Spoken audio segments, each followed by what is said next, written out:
इस पर्वत ने हमारी सहायता की है। जिस देवता की हमने पूजा करी उसने हमारी सहायता भी कर दी। अब इंद्र ने भगवान की स्तुति की और क्षमा याचना करके अपने लोक को चले गए। भगवान ने इंद्र के अभिमान को तोड़ा।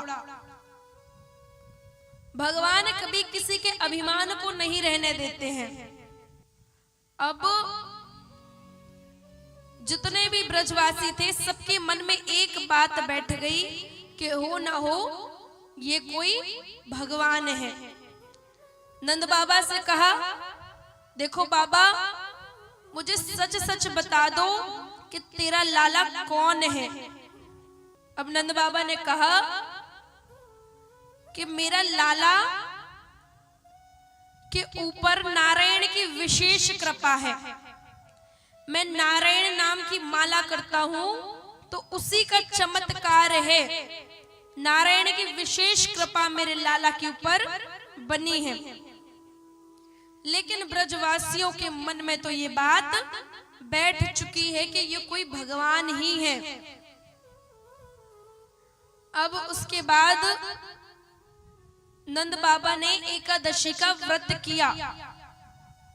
उन्हें रात्रि के 12 बजे ऐसा भ्रम हुआ कि सुबह हो चुकी है और वो स्नान करने के लिए यमुना जी पहुंचे। अब जैसे ही यमुना जी पहुंचे तो उन्होंने यमुना जी में डुबकी लगाई। जो ग्वाल वाले आए थे साथ में वो नंद बाबा का इंतजार कर रहे हैं कि बाबा डुबकी लगाकर भीतर तो गए लेकिन अभी तक बाहर क्यों नहीं आ रहे। तो उन्होंने भगवान के पास जाकर के ये बात बताई। अब हुआ क्या था, रात्रि के समय स्नान नहीं करना चाहिए।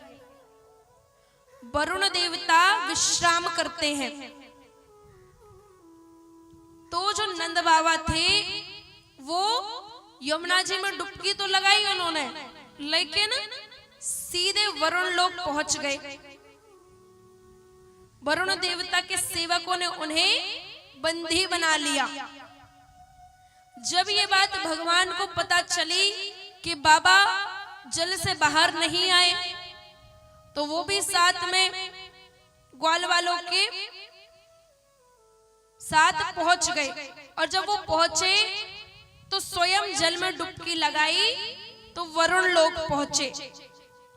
और जैसे ही वरुण लोक पहुंचे तो वरुण जी ने देखा, उनके सेवकों ने देखा तो उनका स्वागत करने लगे। पुष्पों की माला अर्पित करी, पूजन करने लगे, सिंहासन दिया।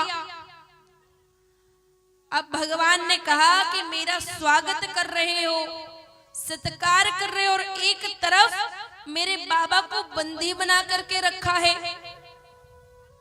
जैसे ही पता चला कि ये भगवान के पिताजी हैं तो उन्होंने बंधन से मुक्त किया, भगवान से समय याचना मांगी और विदा कर दिया।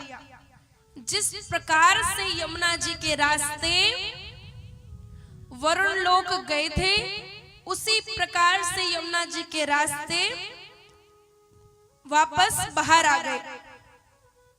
जितने भी ग्वाल वाले थे सबने नंद बाबा को घेर लिया। कहा बाबा कहाँ चले गए थे। बाबा ने सारी बात बताई कि वरुण लोक पहुंच गए और वरुण लोक में जैसे ही लाला पहुंचा तो सब लाला का स्वागत करने लगे, पूजन करने लगे। अब तो ग्वाल वालों को पक्का विश्वास हो गया कि ये भगवान ही है।